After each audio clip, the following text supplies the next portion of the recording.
In Crestwood, Kentucky, 2012, Steve Thompson and his business partners started Kentucky Artisan Distillery with one simple idea in mind.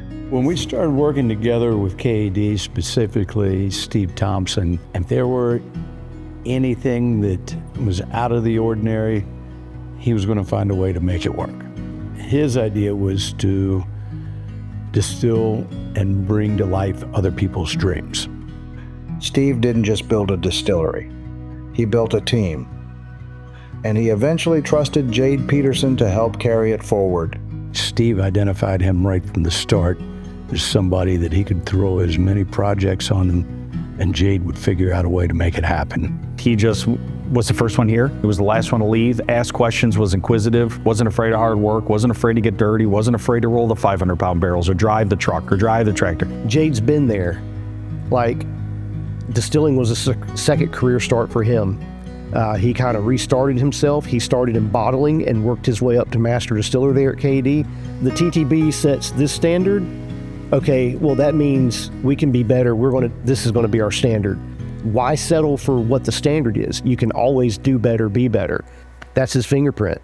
On the 6th of September, 2021, Steve Thompson passed away. I worked up until, right as the last day, and I still remember too, is very candidly, the Friday before Labor Day, we were up in the office, and I remember he always would walk around with his dog Red, and I remember him going down the stairs, and I says, "Got anything planned?" He says, "I'm just going to go up and relax," and then that was it.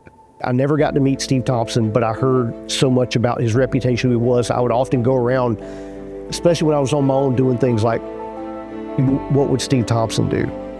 How would he approach the situation? And am I doing things to a standard that he would be proud of? Then Jade stepped up. If it wasn't for Jade, I would say I probably wouldn't have been able to last in this industry.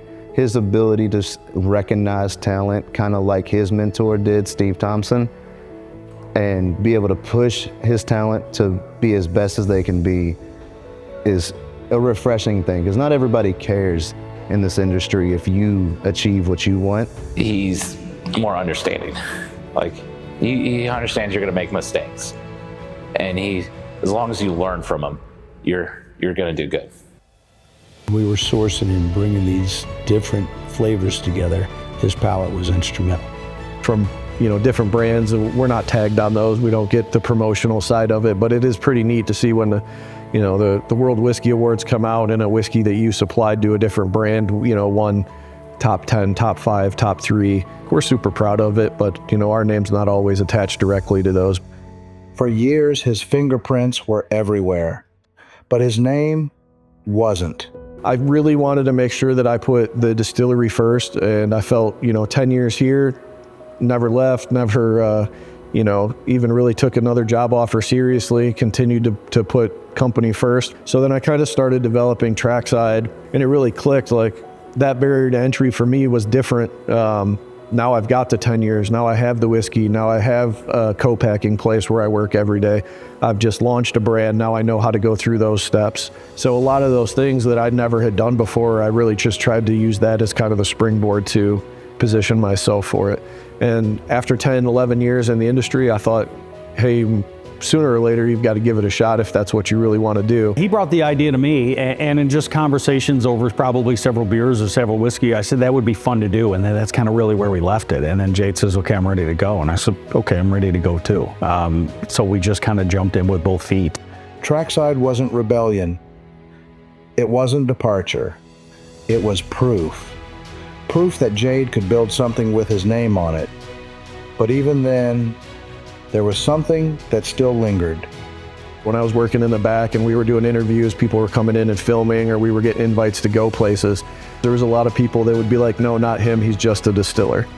And they'd be like, well, is he gonna be on TV, or do you want him interviewed? And they'd be like, no, he's just a distiller. Hey, is he going to that event? No, he's just a distiller. He's not the owner, he's not the founder, he's not a brand guy, he's not a sales guy, he's not a tour guide, he's not anything except for a distiller. And again, I kind of took offense to that.